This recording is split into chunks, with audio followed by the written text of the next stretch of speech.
Hello, Glowbusters. Yes, of course they're serious. You do? You have? No kidding. Uh-huh.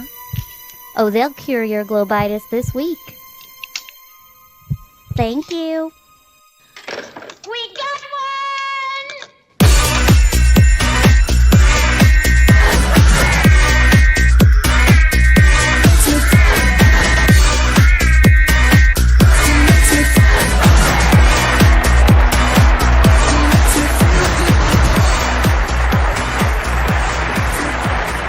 Ladies and gentlemen, it's the Globebusters.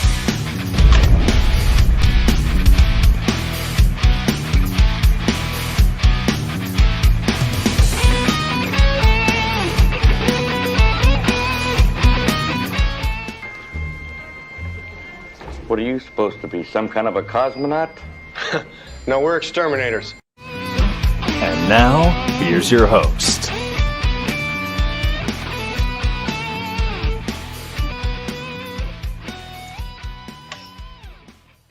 And welcome everybody to Globebusters, the sky's the limit. I'm your host, Bob Xanadude60, and we are back for another Sunday show, and I have all kinds of nifty stuff to talk about today. We have one of our favorite Globebusters back with us today. Jeran from Jeranism is back with us, and that's going to be awesome because he just got himself a brand new computer. So, you know, there will never be another technical failure ever again. So Never. I'm sure you guys have got to be thrilled about that. So, all right. So guys, today we're going to be talking about, well, several things actually. I wanted to talk a little bit about some of the new stuff that we covered on Wednesday. Of course, if you guys were watching the Wednesday show, then you saw that I covered this channel called EWAR. And this guy came out with some of the most amazing stuff. And on Wednesday's show, we focused primarily on, of course, the luminiferous ether section of it and the cymatics and resonance and how things, you know, come to form. And we kind of elaborated a lot on that. But this guy has really kind of expanded on, you know, a lot of the work that we've done at Globebusters. And when I saw this guy and, you know, looked at his work, it just absolutely blew me away. And so I wrote him because I immediately wanted to get him on. This is the email that I sent him, or the comment I sent him. And I was really thrilled because, you know, I told him that, you know, this is one of the best things I've seen in a long time. And he wrote back and he said, whoa, I was not expecting to see a comment from when coming here today from us, right? Your channel, DITRH and Eric Dubé woke me up so long ago. Absolute heroes, et cetera, et cetera. You can read it anyway. So, you know, I was just sitting there going, wow, that's crazy. You know, this guy actually listened to a lot of the stuff on Globebusters, and then the way he has elaborated on it, you know, so much is great because we really have covered a lot of stuff here on Globebusters. You know, Jeran, Iru, John, and I have just gone, we've pretty much covered the gamut, I think. And it's just nice to see people really expanding on that work. Now, I did ask him if he would come on the channel, because a lot of people, I'm sure, would love that, you know, for us to be able to interview him and talk to him. But he said that after he came out with this, you know, with this series, this most recent series, he was so heavily inundated with trolls, and then YouTube immediately took his entire channel down. And I'm just like, why would they do that? Especially after looking at you know, what he's got on there. I'm not really sure why they would do that, unless, of course, he is over the mark, right? Which, you know, we've discovered that, you know, happening several times.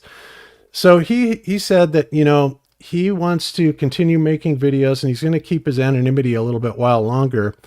And that's cool. I get that completely. And he said at some point, maybe he will come on and join us. So I'm going to try and, you know, kind of have a background conversation with him anyway, because I have some things that I really want to talk to him about, because some of the things that he had on absolutely blew me away. So, yeah, just amazing stuff. So anyway, before we get to any of that, let me go ahead and introduce today's panel, which is kind of like an old-timey Globebuster show. It's just four of us here today. And first up, as always, and back with his new computer is Jeran from Jeranism. How you doing today, Jeran? Oh, Bob, you know what? If you only knew how good I was actually doing right now, you'd probably be appalled, shocked, maybe even a little jealous. It's that good. I am jealous. I don't even have a Core i9 processor in a computer yet. Man, don't worry, because it's a new computer, but same problems with audio. That's it. I'm quitting. I'm out here. I'm taking another month off. Well, are you feeling a little bit relaxed after taking your month off? No, it wasn't a month, and no, I was just doing consultations the entire time. And we do have the patrons only hangout, by the way, after this show, 3:30 p.m. Pacific time. So just let everybody know that in case they forgot that. But yeah, I'm feeling, better. I feel a little more caught up, and going forward, it should be a lot better. And Caprice, if she's out there, has done an amazing job at helping me get through some of these consultations, and have had nothing but positive, reports for her. So it's been amazing. Caprice, I'm not familiar with her. Is she a YouTuber or just somebody that... She's a patron of mine. She's been a patron for a while. Oh, okay. That's cool. It's really neat. Some of the patrons and supporters we have in the community. I mean, I was talking to Mike Stellium7 a little bit earlier, and how he is doing the Titan series, and he's trying to figure out if he's got petrified organs from creatures from long ago, et cetera, et cetera, et cetera. And he told me, he goes, yeah, it was really cool because somebody in the United States offered to take a bunch of the samples of like things he thought might have been, very specific organs, and do a complete rundown on them as in a lab report. So, he offered to do that for him, and he's going to give him a full report and the whole 9 yards. So it's really cool when the people in the community, come together with their resources, and it really is amazing how much it can help. So even if you don't think you have something to contribute, you might be surprised, really, because we are really starting to get diversified into a lot of different areas. And again, this is something that the pursuit of truth is going to take a concerted effort from a lot of people. So I just think it's really cool that people are willing to help out like that. And, there you have it. So cool. Well, I'm glad you got the new computer, and, it sounds good. I'll tell you that. And is this the first stream you've done since you've gotten it? Yes, I did the class from my other computer yesterday. So, well, yes, they're all in the same office. It's really weird. It feels very studio-esque. I've got two desks facing each other. This side is the studio side. The other side's my old computer, which, Bob, by the way, it's the best $400 I've ever spent in my life. The thing still works fantastic. I'm not giving it up. That's my go-to. But this will be for live streams and stuff like that. So I'm excited to see what it can do. Downloaded OBS yesterday, played with it a little bit. So everything seems fantastic. Yeah, awesome. That's cool. Well, that computer lasted you, well, it's almost 5 years old, isn't it? Or is it right in that area? The one I built for you? Exactly. Yeah. And we're Rokfin exclusively, or we're still on YouTube? We are on YouTube right now with everybody. So, and guys, does YouTube let you say penis? Can you say penis on YouTube? I think so. I think so. Okay, I just didn't know. I didn't know what words were allowed to say. I didn't know if penis was allowed or not.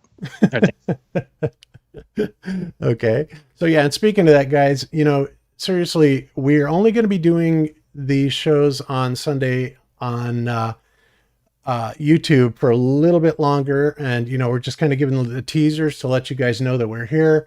But the main body of the shows will be done on Rokfin. And of course, for those that were not able to go to Rokfin, we still have our Wednesday night show that we do for everybody.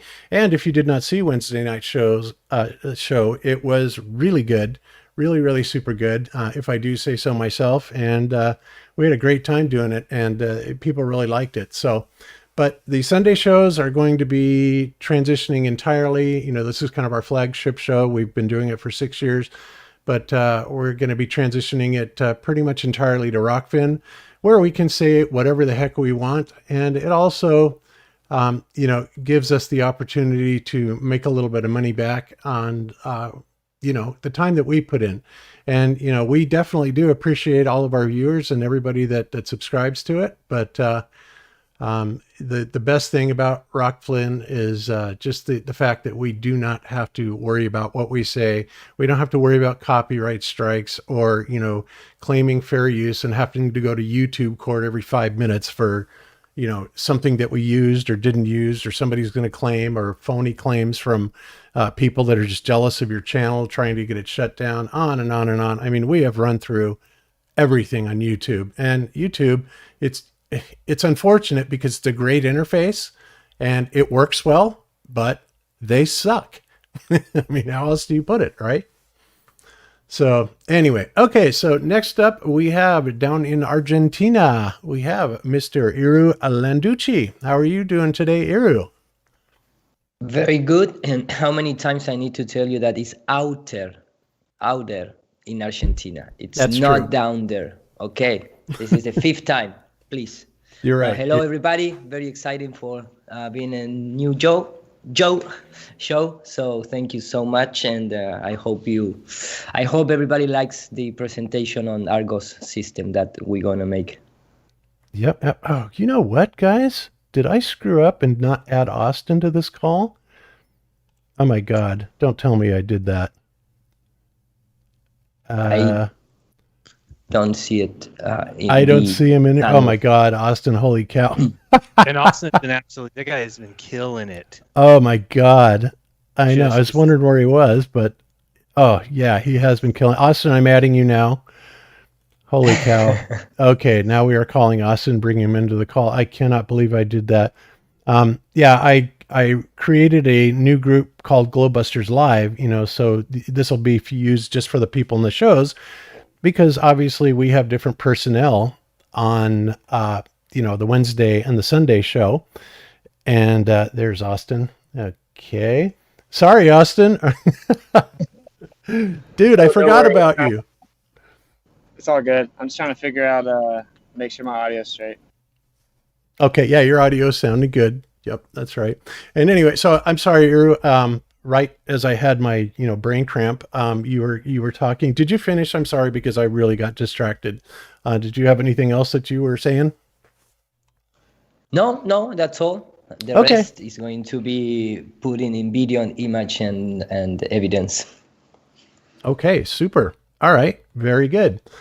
All right, so obviously, as you heard, Austin has just joined us, and Austin, you, sir, have been absolutely killing it in Washington, D.C.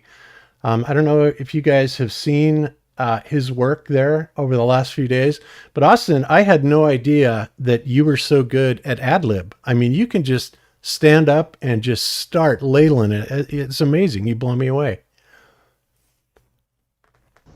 Well, thank you for the kind words, bro. I didn't know either, man. So first time for me, I'm learning. Yeah, definitely you are. But you got up there, and I thought that you were. I'm just going, oh my God!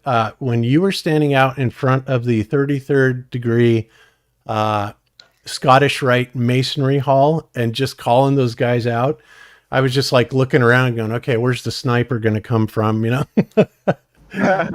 they can't touch me, bro. The Father's got my back. Yeah. I hear you, but yeah. So I streamed a little bit of that on Wednesday night because we were running simultaneously for a little bit during the Wednesday show. But yeah, absolutely incredible. So you've been in DC for what, like about a week now, and tell us what has happened. Anything interesting, or how much longer you're going to be there, and what's going on there? Because it's really been amazing, your streams. Thank you.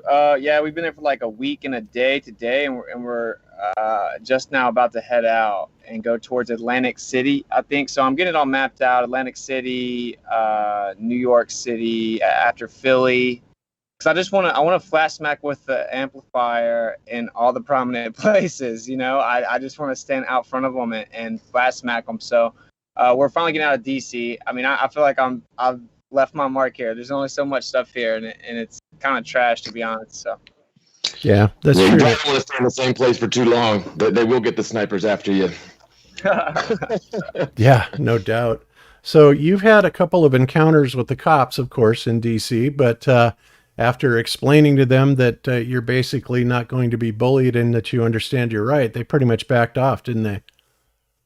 Yeah, they did that at the Pentagon. It says that there's no photography permitted, so I just went live up in front of it, and then I was asking each employee as they went out, where's the $2.1 trillion? I guess they didn't give you that on your little report to do, and no one would answer me. I asked some people in the, like a military uniform, and they went and like told the cops. They came. And so, yeah, I just told them, no, I have the First Amendment. Well, the policy here, this is federal property. I'm like, yeah, federal's public. I get federally taxed. This is our location. This is public property. I have a First Amendment. Nothing infringes upon that. That's a freedom of press. And so, they got their supervisors and let us go. And then the first time at the White House, I just had a bunch of cops like staring at me the whole time, but none of them ever came up to me. One guy eventually came up and said, don't get too far away from the speaker because it'll kind of glitch out. I'm like, okay, that's a reasonable request. But then the last time we went, we actually got conversion on as soon as we set the sign up before we even tried to go live. I actually have all that documented. But once again, same thing. You just say, I have a First Amendment. Nothing infringes upon that. There is no stipulation in the First Amendment. I need your supervisor. Supervisor always comes and just says, all right, you need anything else? You guys are good. So. Awesome. Well, that's good. Obviously a lot better experience than you had in Florida. So that's yeah. Way better. Way better. Yeah, for sure. Well, depending on what happens with that, that thing in Florida, that could actually turn out to be a blessing for you. Cause I don't know what all the details are, but I do know that it seems that they violated you in a number of ways that they had no business doing. And, frankly, they can't do that, and they have to learn that they can't do that. And it's amazing. I got to tell you, Zach, Good Times for All, who stays here with us at our house, is always watching this channel or several channels that these people go around and they purposely just film on public property and stuff. And they don't do anything to provoke anybody or anything like that. But they pretty much almost always get confronted by the cops, right?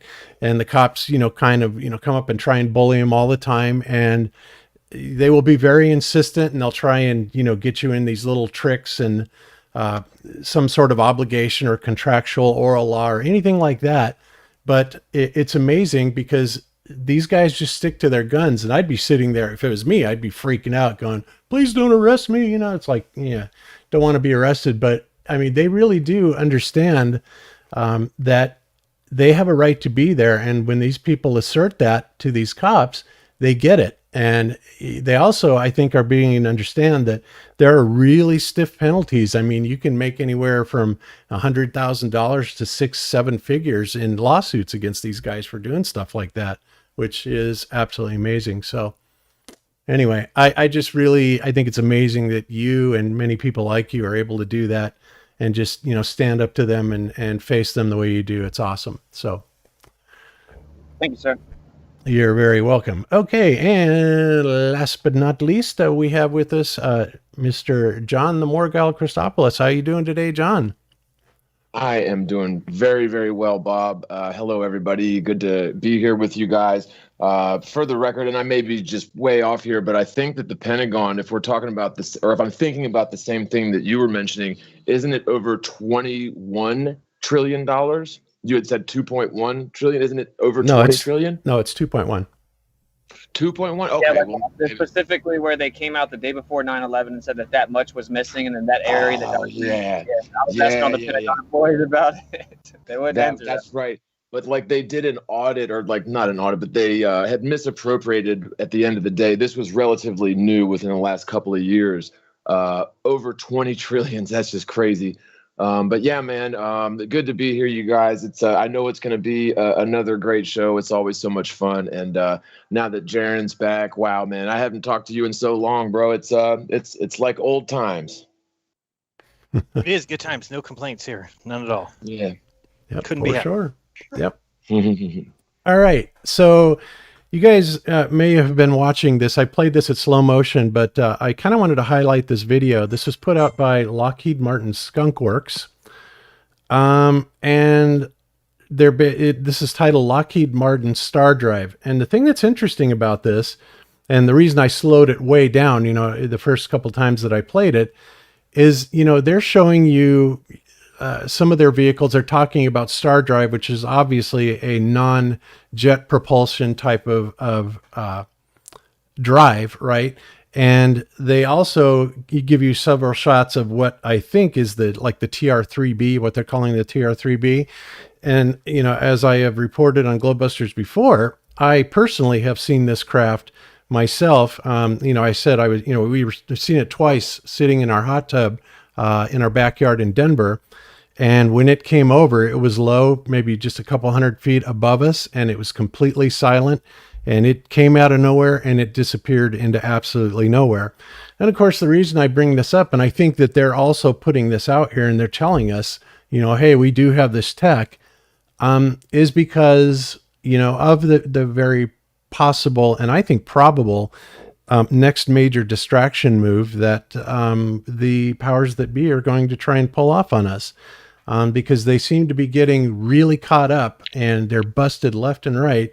And so they're going to need something that is going to basically be not an us versus them, as in the government type of scenario, but us versus them as in a completely different race, right? So I really think that this whole alien invasion card is very likely that they're going to be pulling this stuff off. What do you guys think about that? For sure, they are doing. When I read the UN document, the Desclassified Blue Beam Project, the final goal is to establish a new Messiah. It's not just to establish a new economics or a new politics or those type of paradigms, because for me they already done it with the UN, with the UNESCO, with all the central organizations, but they still trying to perpetuate the final Messiah, the final trick for the humankind. And of course, if you go to how the people behave, how the human behave, we associate the divine things with the sky. So the final, this is my opinion, of course, but the final strategy is to cheat us looking at the sky. And of course, the only thing that they can present is something, related with UFOs or because they are doing it. If you watch television and you see the last couple of shows that they are talking about UFOs, they're trying to make one of the steps that is mentioned in the UN paper, which is reinterpret the ancient cultures, and they are trying to say that we have been wrong in terms of the interpretation, and the ancient culture talks about UFOs and not God or even nature. So they are doing I think in the maybe 2-3 more generations,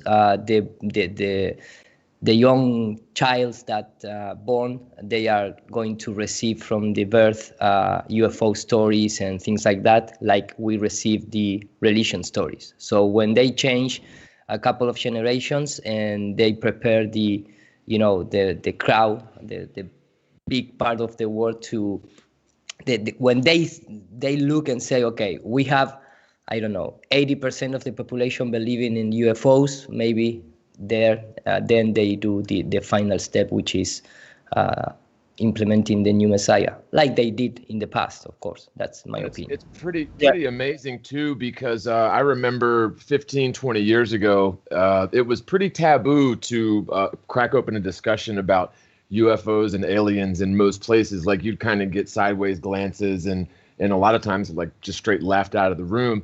But now that has very much changed. They've been laying on the predictive programming straight from the presidents, like way back in Reagan's day. He was talking about the alien threat bringing people together. And now I think wasn't Werner von Braun's personal assistant said that he warned her about like a false alien invasion. So yeah, I think they're definitely gearing up for that sort of thing for sure. I think Iri's crushing, bro. I think he hit it out of the park. Like, I think it's a foregone conclusion that it happens. The question is, how does it happen? I actually personally do not think they say they come from intergalactic civilizations from thousands of light years away. I think they say they're local, maybe even residing in the unexplored areas of the ocean. That's my opinion. And also, just conveniently enough to throw this out there for those who hear it, the scriptures actually say, when they say he is over here and he is over there, do not go and look, do not listen. So I think they definitely do indeed imitate some type of Messiah. They absorb the ancient truths, which of course involves cosmology and the advanced technology. And then they kind of give us this spin of like a Messiah and demigods or something like that, and they create a one world religion. Yeah, exactly. And then, you know, a lot of people are saying that, and they have been saying it for quite some time. And I'm not positive because it's been a long, long time since I read the Protocols of the Learned Elders of Zion, but I think that might have been brought up there. If I'm wrong, let me know. But I think that was also discussed there, that would be, you know, one of the ultimate type of goals. But yeah, it's crazy. So they're, you know, I think that all the stuff that they're trying now, and I'm not going to mention any specifics, you know, while we're on YouTube, is really failing miserably in a lot of areas. Of course, in a lot of other areas, it's, you know, for them spectacularly successful, which is very sad. But I think that right now, a lot of people are really waking up to a lot of things that are happening. And of course, the more activism that, you know, we can do and more we can do to get the word out there and do stuff like what Austin is doing and a lot of other people in the community, I think is really going to help, because the only way that people are going to be able to stand up, realize what's going on, and make a choice, because that's really what it comes down to, is making a choice, is they have to be aware of it first, right? And, you know, I've told people, you know, even that are doing activism, sometimes it may not be a good idea to mix too many conspiracies together. And, you know, I have my reasons for that, and I'm sure you guys can imagine why. But, you know, one thing I would say, that if you are going to talk about conspiracies that are going on in modern day events, then you may not necessarily want to engage on somebody with flat earth on that, you know, depending on where they are. But one thing that I will say is that people are aware of what's going on, you know, today with the, you know, COVID stuff and all that. And that's something that they can really relate to, because it is a freaking clown show out there, right? It really is.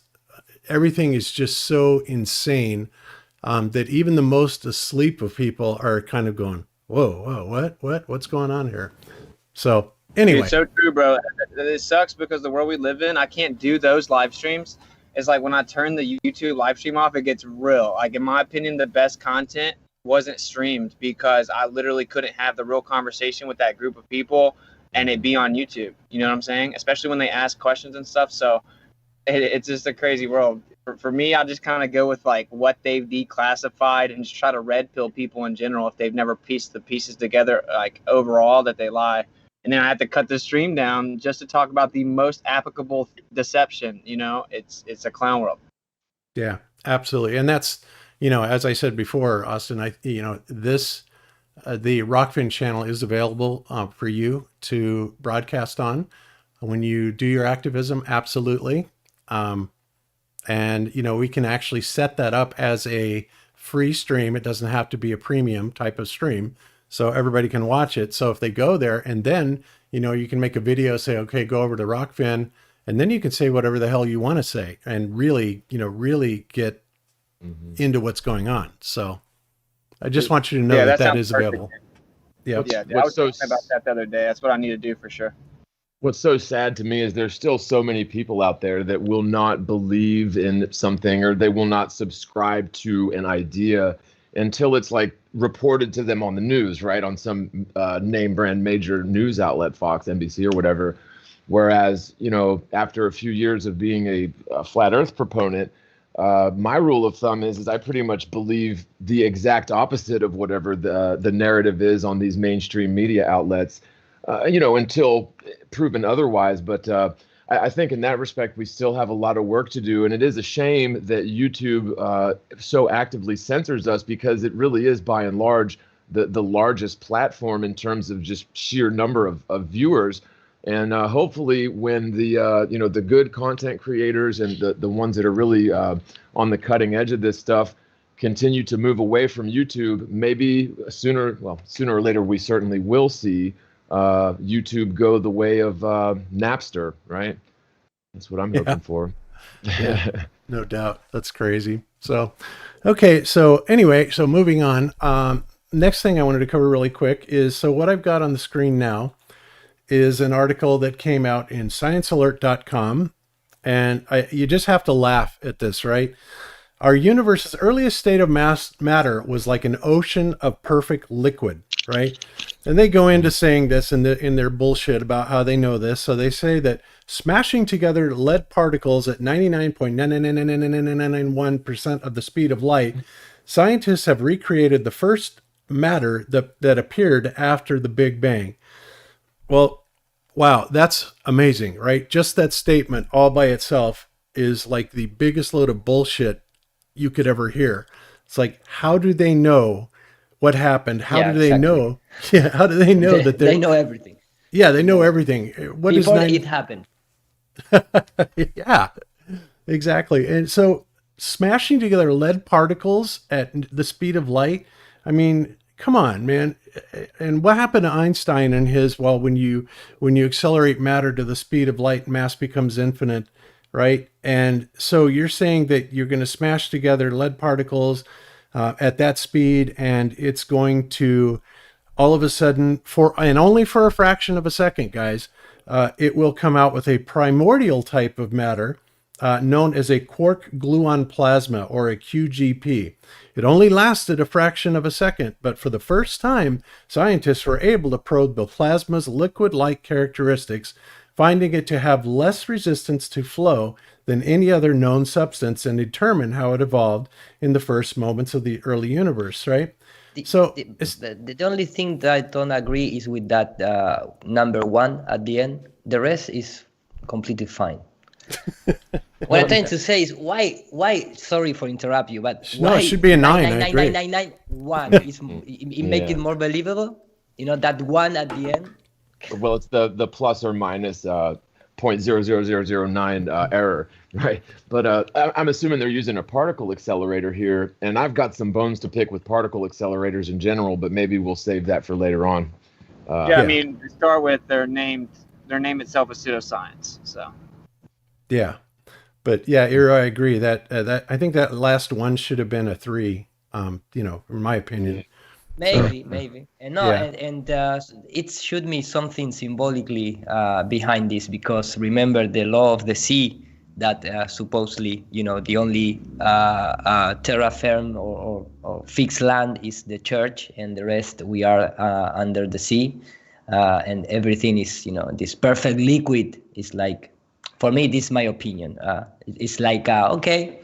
We still are in the same type of paradigms that they control it, which is the liquid, the water, the law of the water.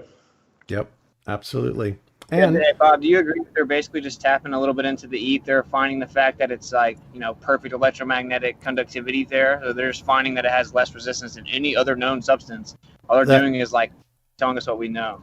That is exactly where I was going with this, Austin. It's like, here we have another instance where they're describing something that, of course, has already been known and described and measured and experimented with, aka the luminiferous ether, which, as if you saw on Wednesday's show, we got some Einstein quotes where Einstein said he couldn't even imagine existence being possible without the ether. And frankly, neither can I, especially if that is the ingredient essentially that is vibrated cymatically to bring matter as we know it, as we perceive it, into existence, right? So it's insane. They will call it anything but the ether, but that doesn't seem to be stopping, scientists from identifying it and calling it what it actually is, the luminiferous ether. And I think that it's nobody has ever taken that nonsense from Einstein seriously, because they just carry on like it's still very much real. But yeah, this does seem to, mimic those properties, I should say. And it's just amazing. But then they said it only existed for a fraction of a second. But you just have to ask yourself, how in the hell do they come up with this stuff? You know, who writes this stuff? Because A Jesuit with the kidding. name of a woman. I get that they can maybe smash particles together at super high speed, but then to say, well, this is what it was like a fraction of a second after the Big Bang, it's like, what? My point of contention is do they really even know if these particles are being smashed? Because frankly, I don't think they do. I think that the people that are reading the output data from these particle accelerators wouldn't never know the difference between actual data and simulated data. And I just don't think they have the ability to do this. I really don't. And, I could go into details, but I think it's just a bunch of malarkey, frankly. It is. It absolutely is. But it keeps the fanboys interested.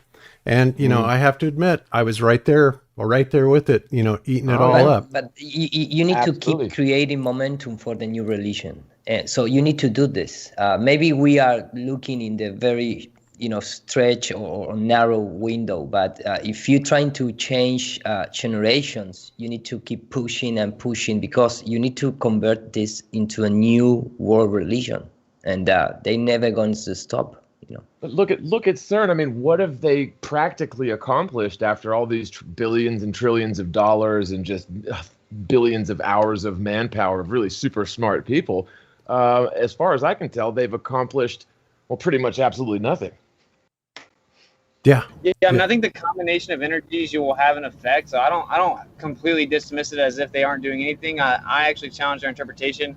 But at the same time, then whenever they isolate this reaction for that temporal moment, that like fleeting second or whatever, they're like, okay, we basically, just so it can make them like they're more special and fit within the confinements of what they think the Earth is and the materialistic confinement. And they're like, oh, look, we made dark matter, basically. Like we made this energy, we replicated. But the truth is, you didn't replicate anything. All you did was take a little glimpse into what was already there. Right. Well, I think that they are probably doing something with the particle accelerators. I just don't think they're accelerating particles. You know what I mean? Oh, yeah, of course not. Right? Yeah. And of course, then it gets into what really is a particle, right? Because they tell us that photons are particles, right, of light. And, as you astutely pointed out a couple of shows ago, John, you said, wow, wouldn't that hurt your eye? Those things coming at your... Yeah, you'd think it would hurt. I mean, that's like a way faster than a speeding bullet. It doesn't really matter how heavy a photon is. When something hits you at that velocity, it ought to hurt, I think. Yeah. And if it's, at that velocity, especially if it's coming with infinite mass, as if you're not going to feel it, or it wouldn't completely annihilate you on the spot, right? It's just silly. Right. It really is, but whatever. Okay. So, that's, I just wanted to bring that up because, like everything else, it's just a bunch of nonsense. And, I think that, we're on a much better course right now, where we're going with, our speculative science, but I think it's backed by a lot of good common sense and, observational, assumptions, I guess you can put it. But, obviously we're looking at a model that's very, very different from the stories that they tell us in the heliocentric model. And I like ours better, honestly. So there you have it. I think this is hilarious. Like, the ether has less resistance than any other material substance. How profound, Bob? Who would have thought? Yeah, it is absolutely incredible, isn't it? All right, cool. So speaking of stuff like that, I want to show you guys something that this is really cool. Action Labs Shorts. I guess he just started doing this, or May 24, 2021. Anyway, so this video is titled, "This Fire Freezes Instead of Burns," right? And what he's talking about basically is a plasma type of light, plasma generated light. Now, I don't know if you guys remember the guy, the professor, and I can't remember his name, but he was the professor that they were interviewing right before they were supposedly going to go to the moon. And he goes, oh no, they're never going to go to the moon because the moon is actually a plasma, right? And Yes, I remember that. remember that guy, right? So now here we have our, best buddy over at Action Lab, which we're going to use his video under common use here, whatever. And I want to play this. Creative. I think, yeah, Creative Commons, whatever. Because I think this is really interesting what he has to say about this. And you got to ask yourself, I wonder if this could possibly relate to the moon in any way. Here we go. Fire is a partial plasma. Now, normally plasmas are extremely hot. You can see it lights this match on fire and this paper on fire. But we can actually make a plasma that's cold like this one here. You see how it doesn't light anything on fire. In fact, I can even touch it. In fact, we can even get it so cold that I can freeze this water on this matchstick here. What I'm doing here is I'm ionizing helium into a plasma. If I cool the helium gas down before I turn it into a plasma, what ends up happening is I have a plasma that has hot electrons but cold atoms. The hot electrons are thousands of degrees hot, but the atoms are still cold. And because the atoms weigh more than the electrons, that means that it doesn't heat up the object that it touches. It's solid ice now. Look at that. Look at that, solid ice. What do you guys think about that? The first time that I saw it, which was 10 minutes ago, in my mind came the idea that because I was talking a lot about how maybe we live under a crystallized type of superfluid. And, when we see the sounding rocket that coming from the aerospace agency, it's called aerospace, and show that more up you go, more high you go, more cold it becomes, completely the opposite of the charts, of the official charts that supposedly we are 2000 Celsius degrees in the upper, in the aerospace and that type of measurement.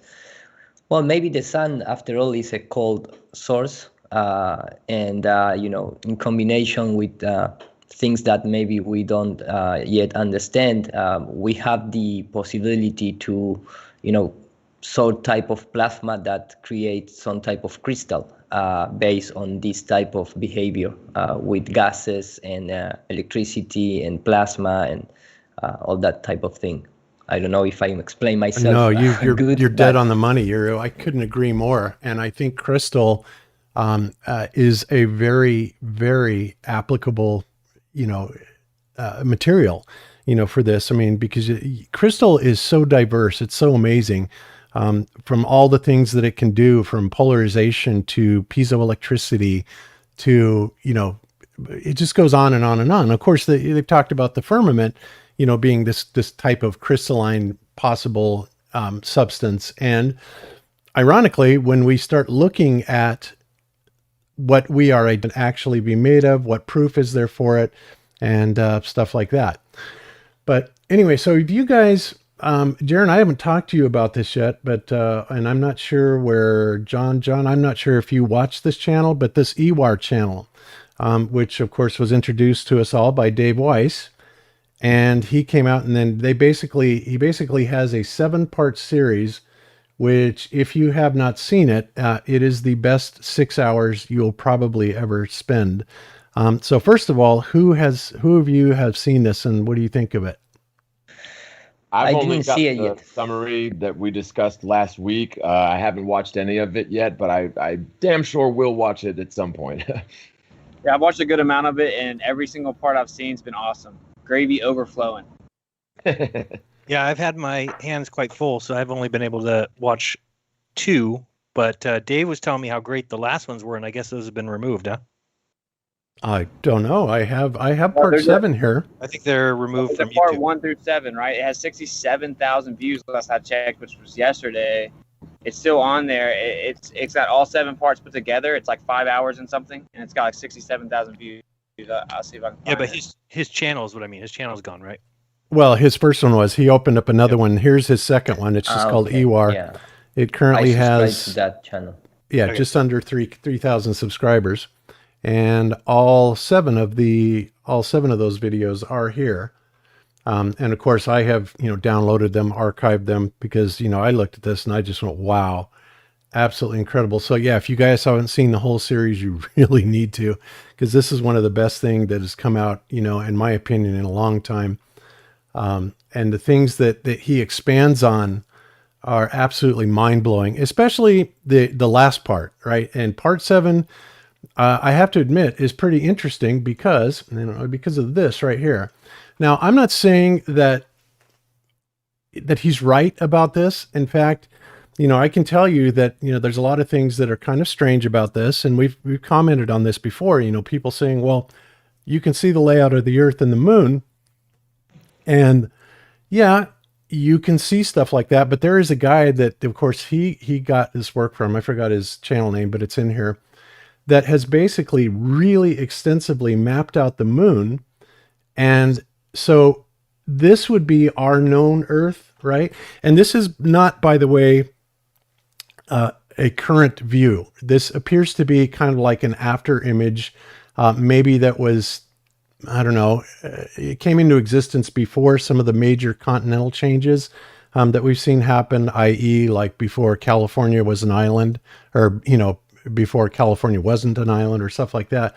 But when you look at this guy and you go and you watch this guy's channel, it is amazing that, okay, so here is our little system here, and are the land masses, and he has actually gone as far as to, make measurements and, put labels on everything.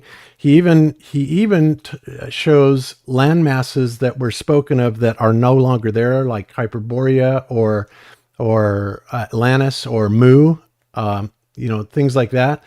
And it's really interesting. And the thing that I thought was really cool, and Cami's not 100% sold on this, but Cami has said on more than one occasion that according to our magnetic patterns that she is seeing, that somewhere over here, there has to be more mass, right? She's been saying that for years, right? Mm-hmm. And it's like, wow. So you really have to wonder. So, and again, I'm not saying this is real or not real, but it's very interesting, and it has a lot of coincidences, but it also brings a lot of different ways to look at, our maps in, other than just assuming that, well, we've got everything between the tropics of Cancer and Capricorn. It does go on to explain why our magnetic pole seems to be shifting, and that does seem to be something that's very real. And I think the model that he has created for this actually is plausible, but dives with that. Yeah, you had mentioned about what Cami had said. Admiral Byrd, the U.S. Navy admiral, as far as I know, is the only person in the world ever who has, on record, traveled south of the Antarctic and come back with a story to tell about it. That he's the only one, as far as I know. And he said point blank that exactly where Cami suggested there should be a landmass based on this magnetic field pattern, there was, in fact, a landmass there. And it's something that also jives with a little bit more anecdotal reports like the Iron Republic. And it also jives with just a gut feeling that I've had for years that it makes a lot of sense that there would be more land hidden out there. I think it's amazing, just that map right there. I've never seen that before. So, wow, I love it. Well, that map was actually an interpretation of the moon. But I cannot do it justice. I cannot do it justice. You really have to look at, you have to listen to the narrative with it. I mean, because a lot of stuff is explained. And like I said, he even says straight up, there's a lot of things that don't quite make sense. But by the same token, you look at it and it's like, holy cow, there's a lot of things that are also really super coincidental. So, I'm definitely on the fence about it. I know Cami is for sure. But it'll be interesting to hear what you guys think of it, when you watch this in part 7. And also go and watch the guy's channel that's been doing this for a while, because this could give us some really major hints, and also a reality for this realm that none of us may have ever considered before. So just crazy stuff. All right. So The most important thing is for me. Sorry, I didn't see the videos, but I heard about the map on the moon and the theory of the crater, that we are inside of many craters out there. And I don't at believe least, that at all. no, me either. That But we're at in a least crater now. it's like new type of information out of the official information. It's arriving, and at least we have something to spend our time not consuming official things, and still having information to and be part of the history in some way. I mean, researching, contrast information, present new ideas, and of course we are not any type of governmental agency, so we don't have those resources, but at least we have ideas to present to people, and let everyone to analyze and make their own conclusions. Yeah. To me, it's very intriguing. I haven't even watched the end of it yet, though. So, because like, if you had just tried to summarize what he said at the beginning, the first few ones, I'd have been like, "You're crazy if you say it the wrong way," So, I'm gonna give him the same benefit of the doubt with this. But I will say it is a very beautiful idea to entertain, at the least, that there's an actual like map of existence just sitting right in front of everyone. Yeah. Yeah. That is absolutely incredible. And, like I said, we have to keep an open mind, I think, and most of us do. I've definitely heard some people saying, "Oh, that's the stupidest thing I've ever seen in my life." And maybe it is, but, again, you can't just look at the pictures and, say, well, no, that doesn't match with what I think it is, because there's a lot of caveats to it. And there is a bigger model at work that he's explaining with it. So that's why I say you really need to watch it. You really need to listen to it. And then,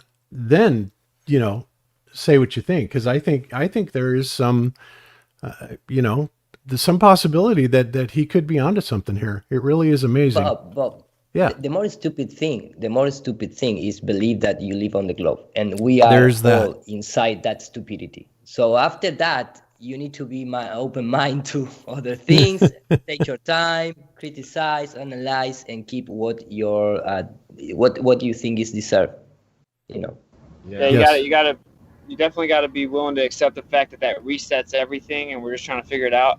And I mean, for me, as a way to point towards certain research, it's like, what did these crazy psychopaths think? What did they say? Well, and they're obsessed with the moon, bro, like obsessed with it. And think about how much they would get off on that. Right in front of us was an actual depiction of how they lied to us, but we don't understand it. That's how they always communicate in symbolism, right? Because like you can say tons of words and not really say much, but one picture can say a million things. And so if they know that one of the big naturally occurring symbols is telling us the truth in plain sight and we don't know it, that would explain why they're so obsessed with the moon in their literature. So for me, it's like, I think there's something here. I don't know what it is, but like, it wouldn't surprise me. For us to like exclude it as if we know exactly what the land layout is very dishonest. We've been lied to about the Earth, and to think that doesn't include the land layout would be ridiculous to me. A very good friend of mine has pointed me towards or recommended me towards a channel that discusses this very topic. However, all the videos that I watched of them, they had no verbal narration. It was all like text on screen, and so you have to read it. And I couldn't really follow along with it as you can somebody that's narrating. And so I think this is a great thing that someone's actually taken the time to narrate it, because I was going to do something like this if nobody did, and it seems like maybe this will save me a bunch of time. But I'm not going to poo-poo it, right? Because first of all, somebody that I respect their research and respect their understanding of the whole thing has really kind of been pushing me towards looking into this very topic quite recently. So serendipity says, I'm going to definitely look into it further. Yep. Absolutely, for sure. And wow, guys, I just looked at all the tips that we've been getting on Rokfin. Holy smokes. You guys that are, I'm speechless. All I can say is thank you so much, guys, for the tips and, your appreciation. You're rock stars. It's amazing. I'm dumbfounded here. So thank you so much, all of the tippers. And I know there's some super chats too, and hopefully I'll get a chance to go through those individually. But they are coming in pretty fast, and wow, just thank you so much. So, okay. So anyway, some of the things that are also covered in this that I think is absolutely amazing, of course, is the architecture, right? I mean, and we actually did a show on this, on the mud floods, and we had Martin Liedtke and we had UAP on, and Martin Liedtke, I think, termed the term, or coined the term, Antiquitech, right? When we were looking at all these weird aerials on top of stuff, and trying to figure out what they were, and some of them we actually saw one that appeared to be working, and it had this big static stream of electricity coming out of it, but beyond that, you could say, okay, that's great. Maybe they were doing something but I didn't actually really look at the buildings that closely. And when you do look at these buildings that closely and realize that they're trying to tell us that this crap was built 200 plus years ago, you look at that and you're like, give me a freaking break. There's no way. We could not do that today in a million years. But this is before they had any type of mass manufacturing for glass or anything like that, or heavy equipment, or, we just simply did not have the technology or the ability to do things like this. And so the other thing that really brings this into focus is that there are so many pictures, and we're starting to see that today, by the way. I've seen lots of pictures of cities that are standing empty, right? They appear to be built, but there's nobody inhabiting them. Well, that seems to be what is going on in San Francisco and in all kinds of places around the world, where you've got this massive city, and it's the middle of the day and there's nobody there, right? It's like it's been completely abandoned. So what that tells me, I mean, and he speculated this, and I think he's right. What that tells me is that we didn't build this stuff, we inherited it. This came down from another civilization that, frankly, appears to have been leaps and bounds further ahead of us in technology, right? I mean, how can you... They were wiped out by something too, right? Like, what happened to them? Where did they go? That's a good question. Yeah, and there's evidence of all kinds of natural disasters, but... No, the only national disaster is that the Jesuit appears in history. Yeah, that's true. That's true. And it makes you wonder, do the elites have this technology at their fingertips, or is there some other mechanism at work? I mean, how is this all working, and why? It's like the other thing that went along with this too, that blew me away, is all the missing children, right? That are disappearing. And then they had all these orphans and work camps. And it's like, it's almost like these people knew what was going on, and they were like getting women to basically sell their babies, right? And they didn't even know what was going on with them. And they would turn up in these homes. They would be put to slave labor, all this crazy stuff. But it's almost like they would manufacture these cities, and then, of course, then they had to populate them, right? So, but when you start looking at the evidence and start looking at it under the right paradigm, it's like, holy smokes, guys. It goes so deep. I did a video about the magnificent insane asylums of the 1800s, which I would recommend to watch. But it's kind of hard to get people a clear summation of what exactly all is entailed in the sort of mud flood stolen history topic, because there is a lot. But I got to say, one of my least favorite people for a long time was Armored Skeptic. And I really didn't like him because of the way that he treated some of the people on this very panel right here. But Armored Skeptic did a video. He did one, and he claimed that he was going to do a bunch of them, but he only did one, and he did just a phenomenal job of doing a summation of the mud flood stolen history stuff. And I really hate to plug him, but he really did. And this is really more for the trolls, or for the for the globe skeptics, or for the for the globe tards and the skeptics on the stuff that we talk about on this show. Go watch Armored Skeptic's mud flood video, because it really is a good summary. But there's so much involved under the umbrella of mud flood. Like I don't know, like it just covers so much. And I think it's really just an important thing that cannot be overlooked, because I almost skipped right past it and never looked into it. But once you do, man, it's a rabbit hole that really goes deep, man. Yeah. I think we've been lied to about the timeline, and they've added like 1,000 years. This is way more recent than we think it is, and there were some cataclysmic events naturally occurring. And I think if they're hiding land, it stands to reason to speculate that they're utilizing this same type of infrastructure for energy there. And when they get their one world order, they extend it inward, right? They get a little bit more bold. And of course, as pertinent to my worldview, I would say that they're scared to be too close to the center right now. They've set up a civilization as far away from the center or the north or the throne as they can. And then they start to get a little more bold as some of these things reveal themselves, and they extend this architecture back out. They already have the infrastructure built. They just have to kind of relight it, you know? That's speculation. Yeah. But it's like, how did we miss some of this stuff? Like, really, some of the architecture from the really 1700s, 1800s, and long before then too. But this architecture is so beautiful, so ornate, so complex, so frankly unachievable. Like, we would never even attempt to do some of this stuff with today's technology. These guys were just, they're just throwing this crap up just willy-nilly all over the place in record time. And it does appear that one of the things that they did was they would introduce orphans into these existing cities, and they would feed the orphans some line about these cities were built by, XYZ people. But then later on in the history books, they write that these orphans were the ones that built these cities.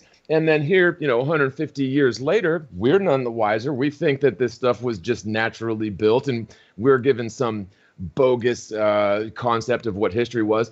But really, when you start looking into it, it's obvious that there is definitely something to this, man. It's wild. Yeah, I agree. And they were putting the bondage, in my opinion. And I just find it interesting. Also, a bunch of speculation here. But DC, Divine Council, it is built up to set up an establishment or a governing body. And then they actually have Roman pagan gods all over the place, right? And they have the Nimrod phallic symbol there, centralized there. It's like they've set up, they still have the infrastructure for this advanced civilization. And the big trick that's in plain sight of everybody is they know that these civilizations, they were already built, and they're basically revering those that inhabited them and waiting and welcoming them to come back. And no one else knows it. So they think they're the little special boys because they're sitting here in the infrastructure waiting to waiting for it to start while no one even realizes what it is. Yeah, exactly. And there was a comment. Let's see, where is it? There's a comment in the chat. Earthlarp Dumpster Fire says, you don't just lose your civilization by a mechanism of nature. And, I can't say I disagree with that. This place was clearly artificially constructed. It was created. There's no doubt about that. And it's just interesting that they seem to know about, they're either causing or they seem to know about these destructive events or these change of paradigms for civilization and stuff like that. And it's amazing. But honestly, guys, it looks like the future is in the past. It really does, because when you look at some of the technology in this, and this really makes sense, to me as an electrical engineer, when he made this connection to what's called a cavity, resonating cavity magnetron, which we all have actually in microwave ovens. And then he ties this directly to the architecture of the time. It's like, oh my God, this is something that we're actually building these forms of resonance, right? That are harvesting the energy from the ether itself, like I said, which we know is there. We also know the electricity is there. And it does it via what's called a magnetron, and that's something we're going to go deep into depth in on a show, because I really want to cover how that works, because this blew me away when he made this connection, right? So here we are looking at this fabulous architecture, this incredible technology that mimics something we have in a freaking microwave oven, and we're thinking that we just, we're in the most advanced civilization ever. I don't think so, Tim. So yeah, crazy stuff. All right, so hopefully everybody will get a chance by next week to watch this, because there is so much stuff to talk about in this material. It's just mind-blowing. it very nicely dovetails back into a lot of the work that Tesla was doing, or maybe the work that Tesla was just reinserting into the culture, right? But there was fairly recently a documentary series on, I think it was the History Channel, and it was called The Tesla Files. And in the first couple of episodes, maybe I think on episode 3, they actually put up a sort of a miniature Tesla tower, like a miniature Wardenclyffe tower. They have 2 of them. And they actually generate free electricity from the ether using the tower, and they transmit it wirelessly to the other tower.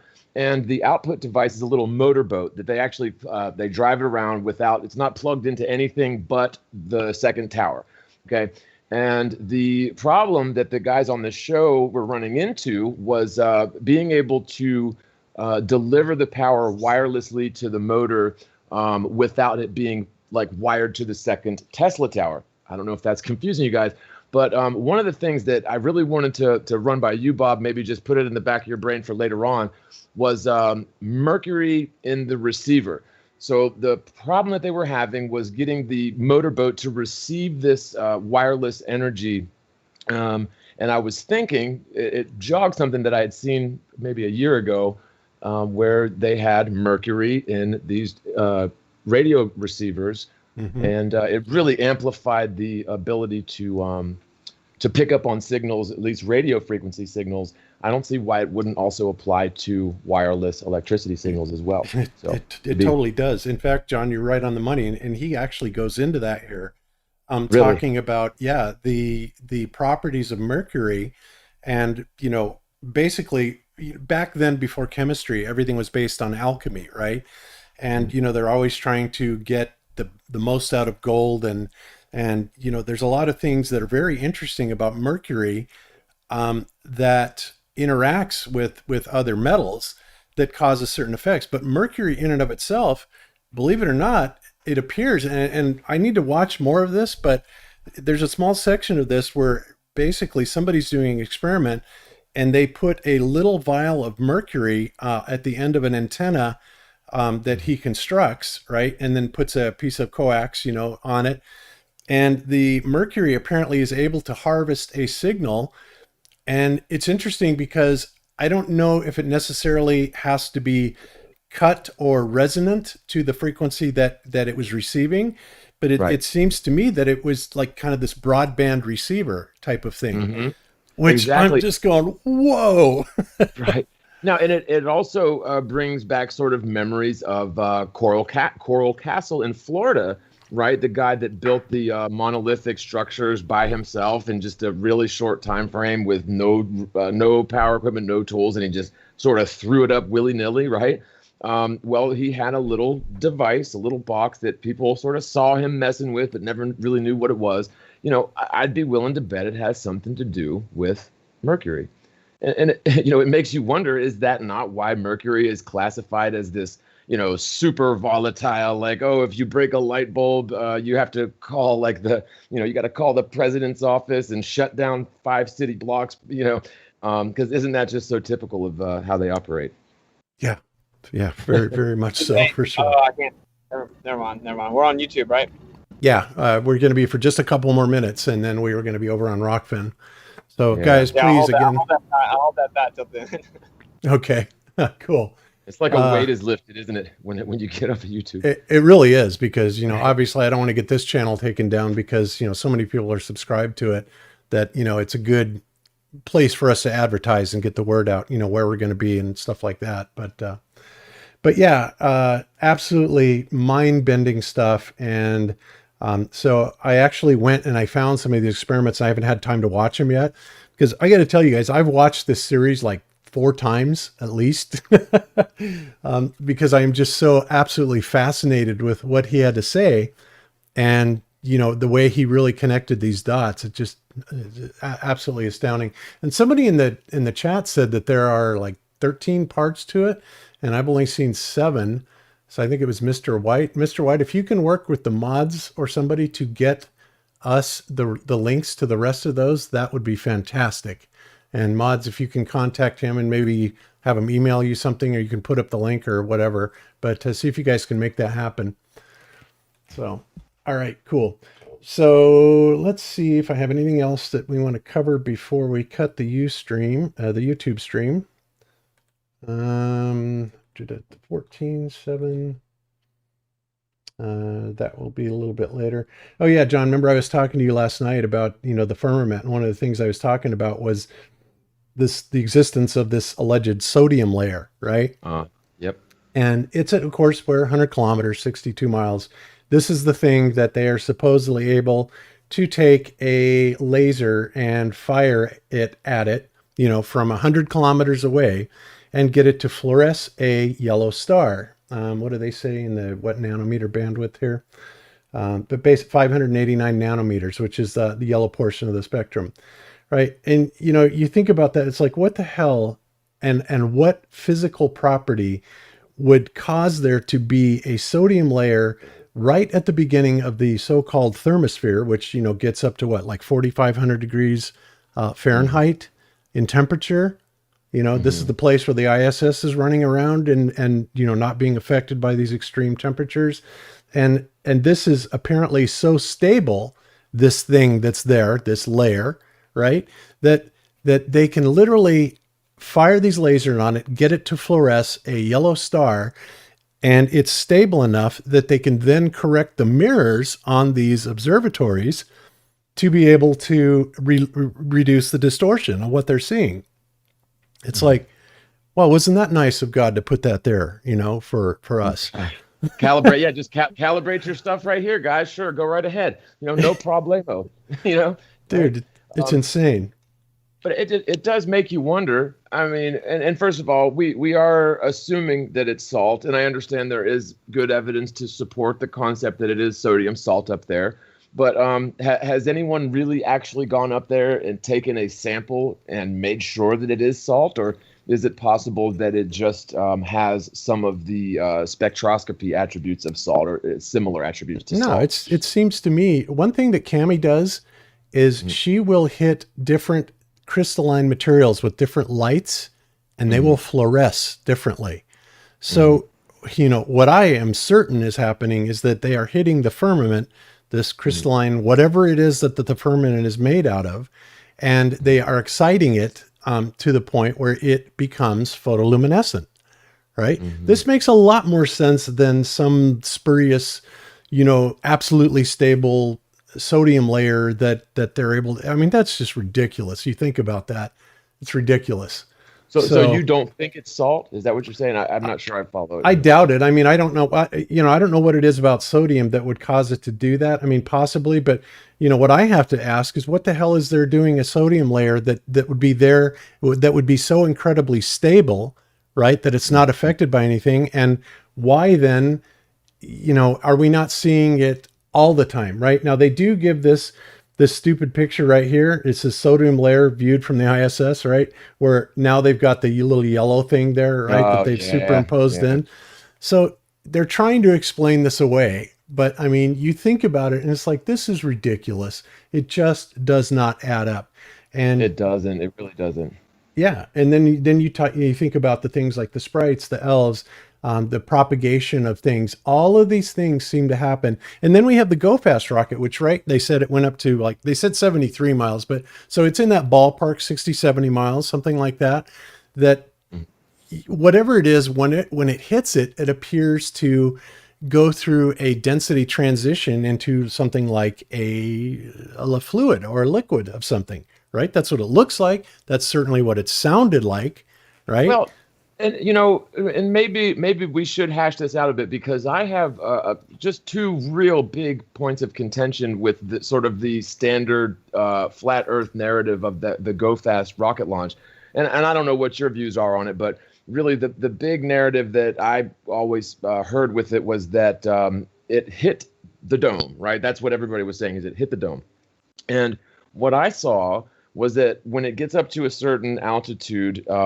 within the rocket itself, it has what's called a de-spinning mechanism, which is basically like a couple of yo-yos that are the yo-yo fastened de-spin. fastened around like a central axis inside of the nose. And so that kicks on, and that's the first noise that you hear. It almost sounds like a whirring, and then the rocket stops spinning. So that definitely happens. And then what happens is the rocket releases some of its weight, and it goes clong, and it does sound like it may be metal hitting something, but it was the rocket releasing its first phase boosters or whatever. But then it sounded like it was underwater after that. It did sound like that. I covered that topic more deeply because the Go Fast is just the commercial GoPro, advertising. But if you go, for example, to DLR, the German Space Agency, and you follow all the Matthews series rocket, and then you go to aerospace and look the rocket that pass over the Go Fast, because it's the same guys, the same company, but after doing the Go Fast, they was contract by NASA, so they keep developing the rocket technology. But especially if you go to the Sweden Space Agency and the German Space Agency, they release a series of sounding rocket launches, and when you are watching those videos, definitely the rockets enter in completely type of fluid behavior. I don't know exactly what it is, but if you follow the properties of not the properties, but the measurements of the temperature outside, and you follow the superfluid theory and things like that, it's clearly that it's entering other state. In fact, the rocket lose its own orientation after like a line without any gradient at all. I mean, 1 second is complete orientate, and then jumps to a state where the rocket he didn't know where it is, where he are, and then when start descending, they after a certain really short period of meters, the rocket self-oriented again, like everything is okay again, and it's magically how it happened, what happened after, and also is related with I don't remember exactly the name, but the state with you drive magnet in the cold temperature. How is the name that? Superconductor? Yes. There is like a mix, like a combo of superfluid, superconductor, that kind of thing that blow your mind, But definitely the Go Fast rocket didn't hit anything. I mean, the solid thing, nothing like that. One thing I do know about the Go Fast rocket launch is that if you use more than 2 or 3 frames of that video in a YouTube video, you're getting a copyright strike. It's getting taken down like almost instantly. They do not want people sharing that for some reason. But another thing that I feel very strongly about, I agree, Iru, is that it doesn't appear that it hit a dome, and it's certainly like at first glance, if you're along with the narrative that they're like, oh, this rocket hits the dome, and then you watch that video, it would be very easy to sort of jump on board with that bandwagon. But if you really actually study it and scrutinize it and use that good old discernment that we've come to love so much, it does appear that it functions exactly as it was designed. And again, that was first the de-spin mechanism, and then second, releasing of its booster phases.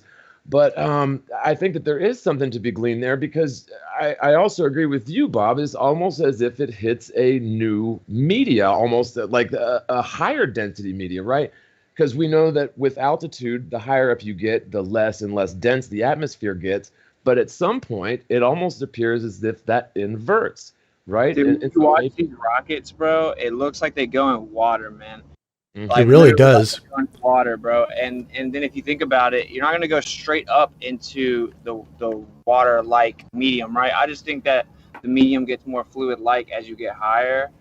And so you would want to enter that, getting your maximum momentum, but then riding the fact that it's going to be pushing you down, like accepting that as opposed to going directly antithetical to it, And I think that it's just more fluid-like up there, and they can send some stuff up there every once in a while. And I bet you that, your capability of movement changes drastically when you change your medium, of course. Right. I give you a link in the a link in the chat section where is my compilation of high altitude sounding rocket if you want to use as a background, maybe. Yeah, that's awesome. Because this is something that I think is going to be very, very key, very important, because it seems that the only way that we're going to get, or anybody's going to achieve higher altitudes than this 63 or so miles is going to be with definitely a buoyancy, right? So we're talking high altitude weather balloon, hydrogen or helium buoyancy balloons. That's going to get you most of the way there.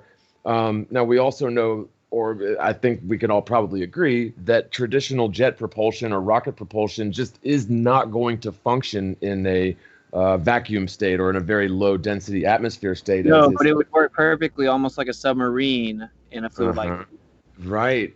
So, it makes me think that NASA has been, very important to this whole deception, not just to trick people into thinking of the moon, but to trick people into just thinking the absolute opposite of what we actually need to do to achieve this sort of travel up there. I mean, if it's even possible, it's not going to be achieved by the means that NASA purports. It's going to be achieved by quite the opposite. Well, something interesting, John, I don't think you know about this, but recently, well, actually a few months back, we had a guy that was purporting to be a NASA engineer whistleblower, right? That was writing emails back and forth to David Weiss. Yes. And one of the things that he said, I mean, it kind of made sense to me, but it blew me away too. And of course, whether or not it's real, who knows, right?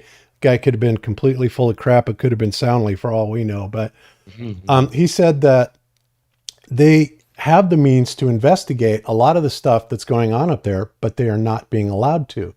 And I just thought, that almost makes sense, but who knows? So anyway, it makes a lot of sense. Yeah, it does. So I think the highest level of compartmentalization maps that place out, bro, because we're already in an ether, bro. But if you go to a more dense manifested version or form of that, when the medium changes, you can do way more things, or it would be easier to do said things, or it would just be a totally different ball game. And so if anything like that exists, they got their little grabbly hands all over it. They compartmentalize it.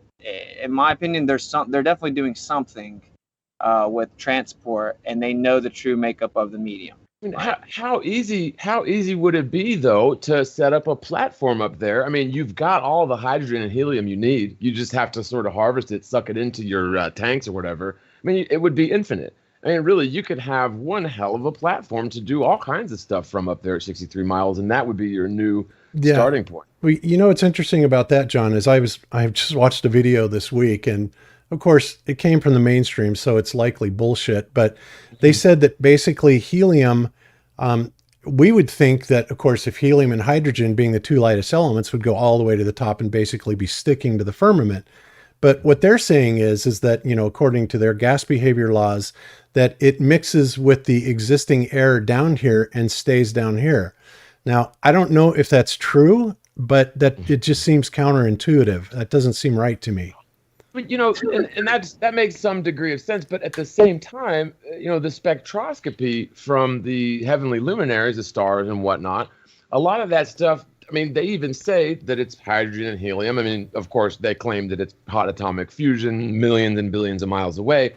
But it does appear that even the spectroscopy confirms that we're dealing with high altitude instances of those very gases. I mean, they claim we lose tons of hydrogen. That's for sure. Yeah. And they say, and of course, then part of it is, well, we're going, you have to get beyond escape velocity, which is what? Mach 33 or 25,000 miles an hour to be able to get outside of it. But they say, well, but it doesn't ever get accelerated that fast. But it's like, well, what about our 67,000 mile an hour velocity around the sun? Oops, forgot to take that into consideration. But I've got your escape velocity right here, buddy. It's like, got your escape velocity. All right, guys. So I'm going to wrap it up on the YouTube side, guys. And again, guys, if you can possibly do it, please join us on Rokfin. We have got a fabulous bunch of people that are over there. Great truthers. Jeran is there. ODD is setting up shop there. Rose 777, Crow 777. God, how many other people are there, Jeran? Brian Stavely, Karen B's there. Obviously Alex. If they'll have me, I'll probably end up going there too, man, honestly. Just for the sole fact that you can say what the hell you want to say. I mean, that's so valuable. Right. Yeah. Well, you do. Euro's there too, right? Euro? Yes, I'm there, but I'm still have the time to make my first video. I am a disaster, but here in the things I am a little busy too. It's very difficult to keep two languages channel. I'm telling you, Iru, we need to work together on a video. If next video you're going to work on, if you need English narration done, just send me the script and I'll record it for you, man. No problem. No, I need to make first the script. I am the type of guy that makes a video on the flight, but in the case of the English language, for me, I need to make a little script, because if not, I'm screwed up. But I really don't have the time, and I am completely overload in my terms of my schedule. So I am very sad not accomplish even one video to Rokfin yet. Yeah, well, it'll happen. But yeah, guys, so Secrets of Saturn, Jason Lindgren is also there. So lots and lots and lots of people. You pay it's $9.99 US for a monthly subscription. That's $8.20, whatever. It's €8.20, whatever that is, what that means. So it's less than €10, or just over €8, whatever, in the UK. And it's really well worth it, because like I said, there is a really great population of people that are going over there. We're doing our best to bring Flat Earth over there. And when you sign up, and depending on, it doesn't matter who you sign up under, you will get access to everybody's premium content on Rokfin. So you might want to consider it, and it's a really great way to support your favorite content creators too. That's really, I was telling you the other day, Bob, that's my favorite thing about it, really, because when I see channels that start their own website where it's pay for subscription, and you got to pay the guy, $10 a month just for his channel, just for one channel. To me, that was always a big turnoff, and I never have participated in any of those subscriptions. But with this, you get access to everybody, and that, to me, it makes perfect sense. It really is. That's a brilliant idea. Yep. And Heartline release, I understand that that's a lot for some people. It is a lot for, and I understand that. And that's why, I started the Wednesday shows, because, a lot of you have been with us for 6 years. I didn't forget you. I appreciate you very much. But this is kind of a best of both worlds for, I think for all of us to be able to do this. It helps us out. You guys get more Globebusters, in the end. And, I just think it's a good thing. So if you can join us over there, please do. And if not, then we will see you probably on the Wednesday show. So, and everybody on YouTube, thank you so much for being here with us. And let's see. Oh, I did want to shout out to Matt Prince, who sent a super chat. He says, "Great job, Austin. Enjoying the content and the balls you have to stand up to the authorities. You're inspiring many of us to get off our asses and spread the truth. Keep it up, brother." Very nice, Matt. When you were at the Pentagon, I was like, this guy's getting arrested for sure. 100%. Absolutely no doubt in my mind you're done. And you made it. Yeah, it's cool. It's cool when you have the conversation with them. I straight up said, so I guess when the next pentagram wearers come over here, I'll just show them this video then, because you guys keep coming up here. You like to give contradicting orders and make stuff up, and I just got to go to the top. So when you talk to them at first, then it sets the tone. It's like, this is my place. I'll leave when I leave. They're just waiting for me to finally decide to do that. And the fact that you're live streaming, I think that has a big help for your end of it, or our end of it, I should say, because I think if you weren't live streaming, you'd have been suicided for sure. You know what I mean? Yeah, no doubt. And at the Masonic Hall, you should have wore a little. You guys hear me? A little skirt. Oh, I can hear you. What the hell did I do? I think I just pushed the button. We can hear Bob. Have. I can hear Jeran. Yep. Okay. And clearly, everybody can hear me. You guys can hear me without my microphone. I'm so darn loud. Oh, there you go. Now I hear it. God, that was weird. We got you. Yeah. I just dropped my. Oh, I see what happened. I twisted my mic and unplugged my headphones. All right. Cool. So you guys can still hear me okay? Okay, cool. All right, guys. So that's it for YouTube. We will see you guys on Wednesday and next Sunday. Until then, be good. We'll see you later. Bye, guys. Now we can actually start the show. Screw you, YouTube. Now we can Bye. talk. YouTube's All righty then.